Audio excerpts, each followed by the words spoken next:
let's get it cracked open. Okay.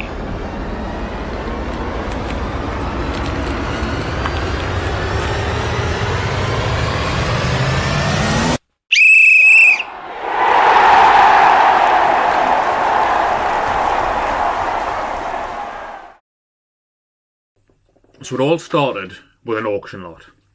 I run a business online selling toys, collectibles, memorabilia, all that sort of stuff. So I'm often searching on local auction houses and looking for things that I can sell. I was searching an auction catalogue for an auction which was taking place on the 19th of July, so a couple of months ago, for anything that I thought I could pick up that fit into what I sell online. And I come across an auction lot that had a couple of things in it that caught my eye. The first one was a full box of Teenage Mutant Ninja Turtles collector's cards from the 90s, the wax packs. And it was a full box. Great collection. Even if I don't sell them to make any money, I could open them and just have a bit of fun with them. There was a couple of other things in there. There were some basketball cards, some Topps Gold. I think they were Topps Gold. There was a few vintage Pokemon cards, and there was also a 1990 Turtles calendar. So good stuff, retro lot, stuff that I'm into, stuff that I sell. So I thought, let's give it a go. I didn't want to put too much on it. I didn't want to spend too much money on it, but I put a bit on. I put a bit on of £20. And one thing that I noticed afterwards when looking back is you can actually see the Michael Jordan card on that. On the images. So I didn't go to the auction house and look at the lot. I do all the bidding online. So I didn't see it originally, but there was a 1986 Fleer Michael Jordan rookie card on there. And you can see it clear as day on the photos. Somehow, when I first looked at the photos and put bids on, I didn't see it. So I put a maximum bid of £20, which isn't a lot. And when it came to auction day, I went to work, come home, got an email, winner's notification from the auction house. So I thought, oh great. It was £20 plus fees, so all in it cost me about £23. So I went out to the auction house, collected it, and it wasn't until the guy come with the lot and put it in front of me that I realised that there was a Michael Jordan card in there, and straight away that clicked something in my head. I thought, oh, that could be really good. For a couple of reasons. It's Michael Jordan, for one. Arguably the greatest basketball player that's ever lived. It was 36 years old. I was born in 1986. So it's the same age as me. And unfortunately, both me and the card are classed as vintage. You're old and you're getting older. And it was in reasonable condition. There was some edge wear and a couple of things on the corners, but it wasn't too bad. The surface looked okay. And, I thought that it would be reasonably good condition. So that was enough to prompt my interest and make me think about doing some research. So the first thing I done was I searched it in Google. Now, the first thing that come up on Google was a listing from eBay in America. It was a BGS 9.5, which mine was never going to get a 9.5. I have no doubt that mine is never going to be a 9.5. But it was for over £100,000. I think it was £110,000 or $125,000, and that made my stomach turn. I thought, oh, what have I got here?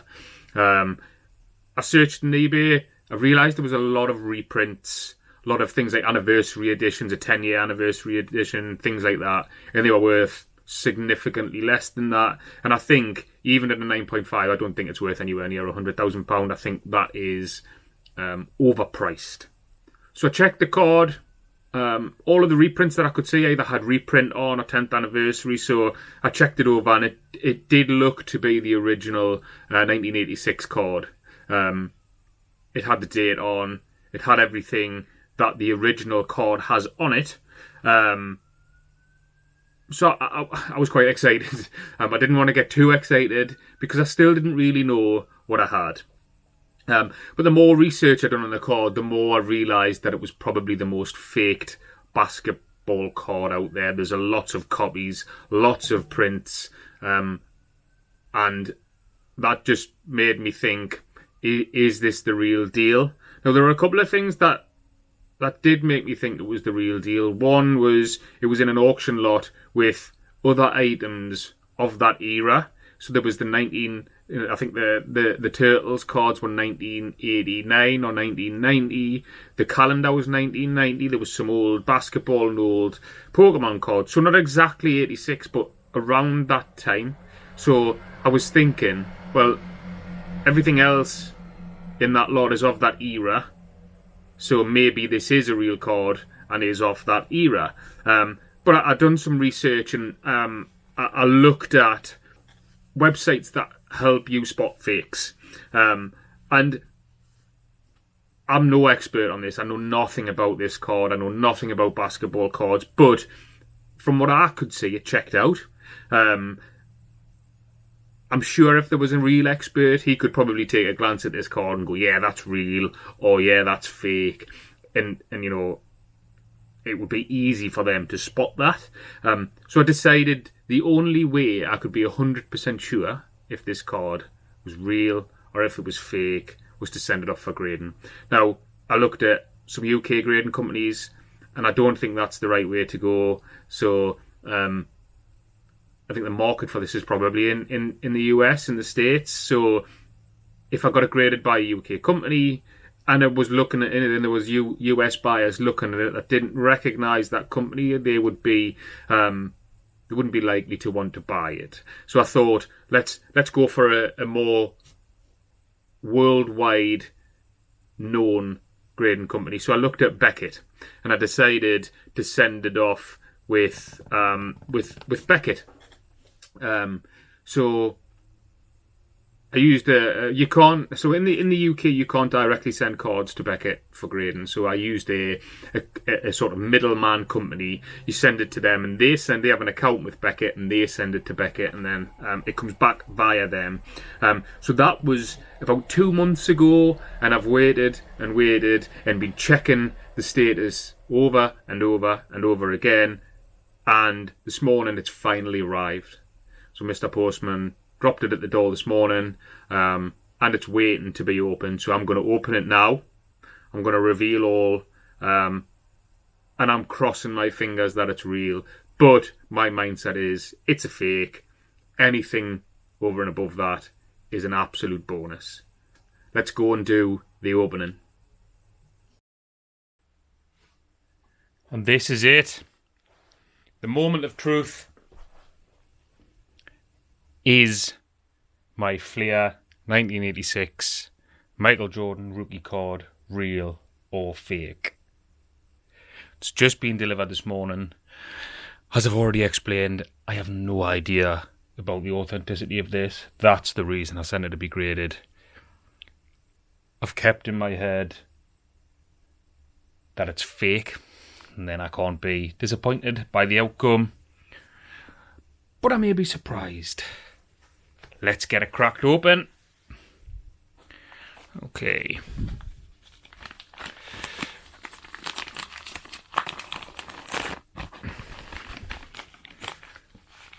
Oh, it doesn't feel like a slab.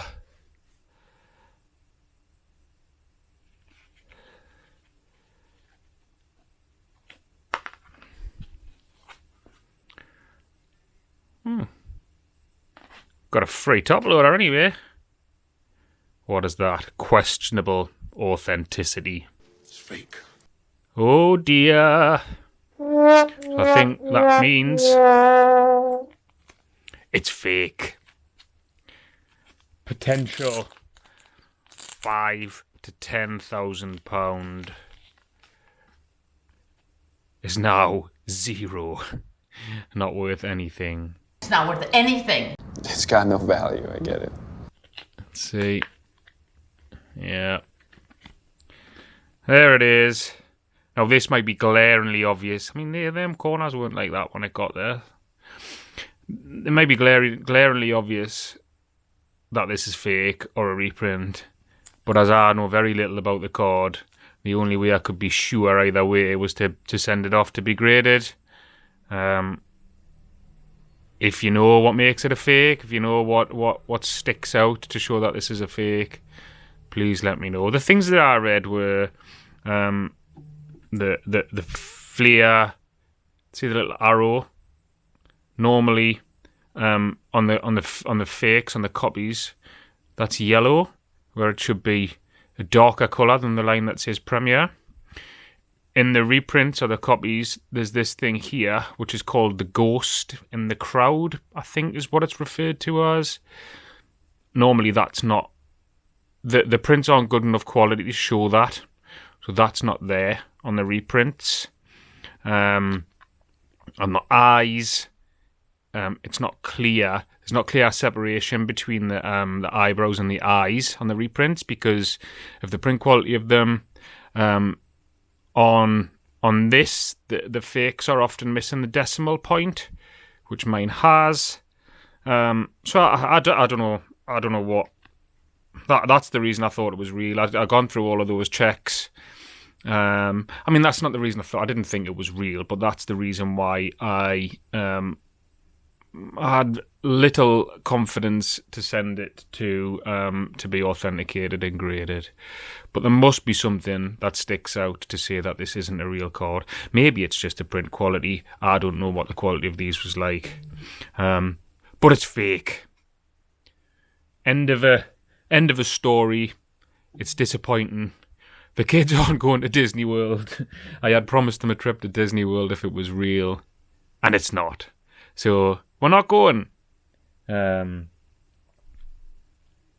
yeah, that's a shame. I was going to sell it, and it was going to fund a nice holiday to Disney World.